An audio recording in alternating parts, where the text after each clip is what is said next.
Chapter 36, Las Vegas, Nevada, October 19, 2016, late afternoon.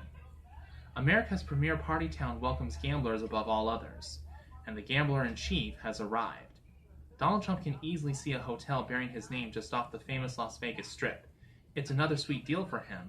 No direct involvement, the company that owns the building paying Trump millions simply for the privilege of using his name.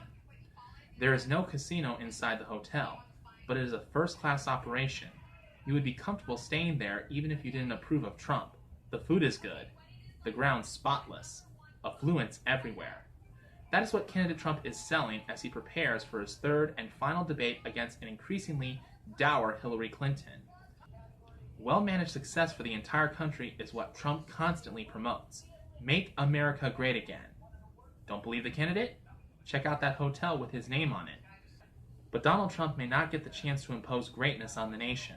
Just this morning, a poll was released that cannot please the candidate. With less than 3 weeks until the election, Trump is running well behind Hillary Clinton, according to the national survey taken by Quinnipiac University in Connecticut. It is Clinton 47%, Trump 40% among likely voters. There is, however, another significant question in the poll. Is the news biased against Trump?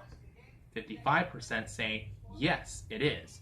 42% believe it is not. So, potential voters are paying attention. The data on the press suggests a certain amount of sympathy for candidate Trump.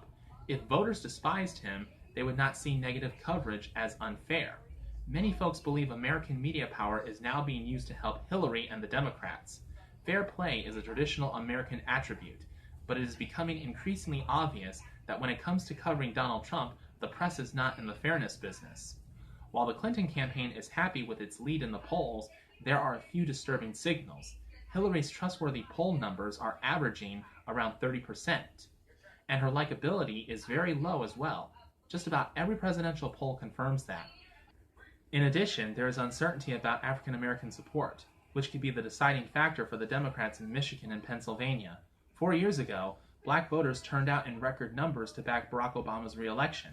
In this campaign, more than a few observers believe Hillary Clinton is not really connecting with African Americans, as hard as she might try. Nevertheless, as the two candidates take the stage at the University of Nevada, Las Vegas, the numbers indicate ultimate success for candidate Clinton. Her White House dream may be just a few weeks away. The third debate is dull, perhaps because just 10 days ago, Trump and Clinton tore each other up in St. Louis.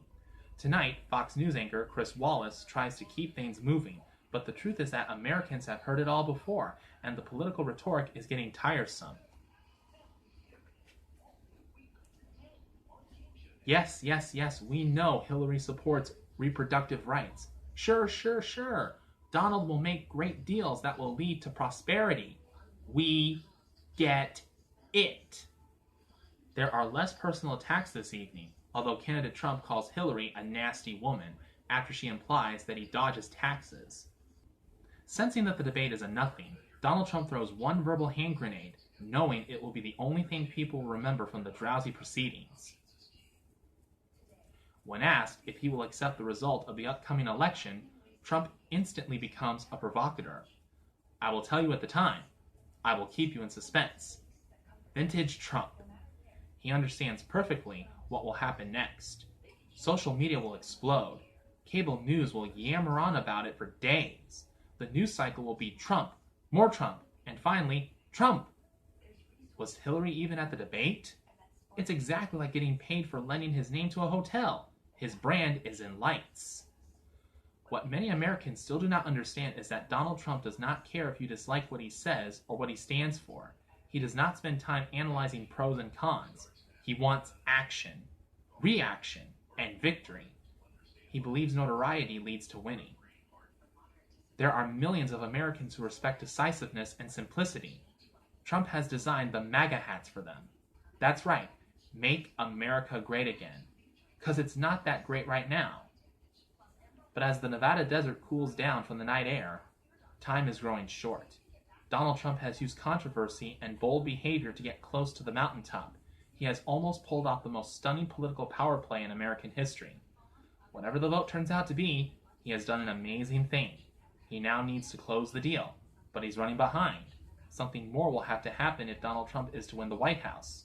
And although he cannot possibly know it on the Nevada stage, that something more is on the way.